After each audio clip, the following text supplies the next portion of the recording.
বাংলাদেশি অবৈধ মুসলিম অনুপ্রবেশকারীদের নাম ঝাড়াই বাছাই করার দায়িত্ব জুডিশিয়াল অফিসারদের দেওয়ার পরে তাদেরকে প্রথম চেষ্টা করা হয়, আমি যেটা গতকাল রায়দিঘি থেকে প্রকাশ করেছিলাম, লিয়াজো অফিসার নিয়োগ করার মাধ্যমে।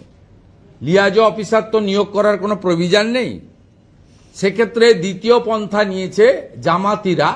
তারা এই বোমাতঙ্কের জন্য আমি মনে করি বাংলাদেশি জঙ্গি আউটফিটরা এর সঙ্গে যুক্ত এবং তাদের পশ্চিমবঙ্গে যারা জামাতি মাইন্ডেড, যারা বাংলাদেশি মুসলিম অবৈধ অনুপ্রবেশকারীদের নাম ভোটার তালিকায় রাখতে চান, তাদেরও মদত থাকতে পারে।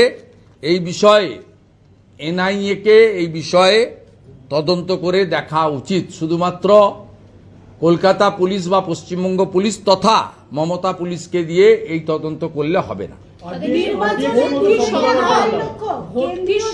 কেন্দ্রীয় বাহিনী আসতে চলেছে, পুলিশ যদি নিরপেক্ষ না হয় তাহলে কি কোন রকম ভাবে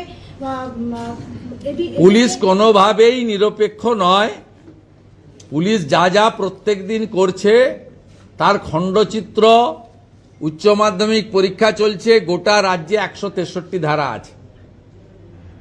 এর আগের দিনও অসভ্যতামি দেখেছেন, আজকেও 12-14 জন 15 জনকে লোক নিয়ে সিও অফিসের সামনে আমরা মাত্র 2টি প্রাণী এখানে এসেছিলাম, তার মধ্যে একজন এলওপি, একজন সিনিয়র পলিটিশিয়ান। আমাদের সঙ্গে সামনে যেটা করেছে আপনারা দেখেছেন। এটা তো পুলিশ দাঁড়িয়ে দাঁড়িয়ে এদেরকে এনকারেজ করছে, এদেরকে মাইক ব্যবহার করতে দিচ্ছে, এদের জমায়েত করতে দিচ্ছে।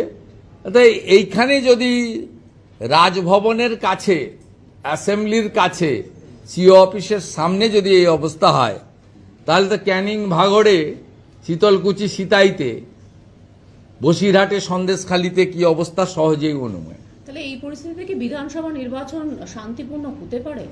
করানোর চেষ্টা করতে হবে। বিজেপি তো লড়ছে, বিজেপি তো অন্য লোকেদের মতো হাল ছেড়ে দিয়ে, মাঠ ছেড়ে দিয়ে যায়নি। আমরা এদেরকে সরাবই। এর থেকেও খারাপ অবস্থা একটা সময় উত্তরপ্রদেশ, বিহারে ছিল, তার পরিবর্তন হয়েছে, সময় লেগেছে। এখানেও নরেন্দ্র মোদীজি বলে গেছেন তার দীর্ঘ রাজনৈতিক অভিজ্ঞতার ভিত্তিতে, বিহারে ছিল জঙ্গলরাজ, এখানে চলছে মহাজঙ্গলরাজ। প্রতিবাদের ভাষা হিসেবে আপনাকে জুতো দেখাচ্ছে, জুতো ছুটছে, কি বলবেন? না, এগুলো এদের ক্ষমতা হারানোর আতঙ্ক এবং এদের বিরোধী দলনেতা যে সঠিক জায়গায় আছে, এই তৃণমূলের যে আর্তনাদ, তৃণমূলের যে নোংরামি, এটা দেখছেন। এই অফিসটা তো আর বেশি দিন থাকবে না। ভারত সরকার শিপিং কর্পোরেশনে অফিস দিয়ে দিয়েছে। আমরা সেটাও সিওকে জানতে চাইলাম যে আপনার অফিসের সামনে নির্মল অবস্থা কবে ফিরবে। উনি বললেন 2-1 দিনের মধ্যেই আমরা শিফটিং করে নেব। ভারত সরকারের দেওয়া অফিস আমার প্রস্তুত হয়ে গেছে। এই কারণেই তো শুধু আমাকে কেন্দ্রীয় নিরাপত্তা দেয়নি, সিওকে কেন্দ্রীয় নিরাপত্তা বাহিনী দিতে হয়েছে।